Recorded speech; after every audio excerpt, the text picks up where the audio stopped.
Eko Mucko Bucko. Bil je jedanputa jedan Mucko, kivao obrazeh bilim malićo Bucko. Zato su mu tako ime i dali, Mucko Bucko, svi su ga zvali.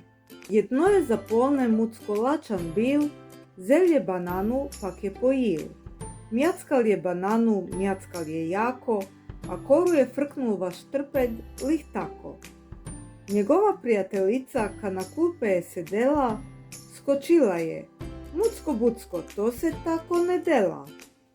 Mucko se je čudil, tjaro mu ni bilo, ča se je to tako strašno dogodilo. Mucko, hodi koru zajno pobrat, a ja ću ti o kompostiranju se špjegat. Kompostjeri moreš i sam storit, od 2 sitjana keh ćeš škujce zbušit. Bio otpad trebaš od drugih smet odvojit i na stranu ga lih odložit. On put ga va kompostjeru kalaj, a zgora mikriti malićo nahitaj.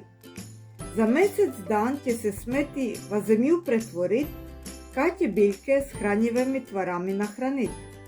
Verdura i voće va vrtetje razdboje, špjegala je Muckova prijateljica puna voje.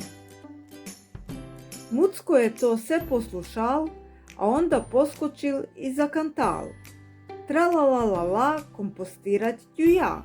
Rožice će mi va vrte vesele bit, až ću ih s kompostom dobro nahranit. Tralalala, počet ću zajedno sada.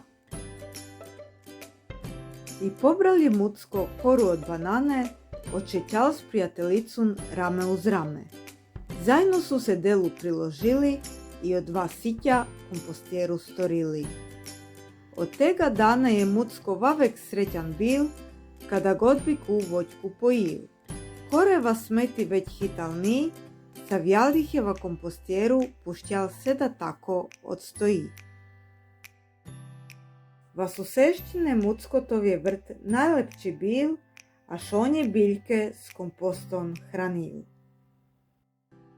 Mucko Bucko od sad smeti odvaja, hartu, plastiku, staklo, konzervi va različite lati stavlja.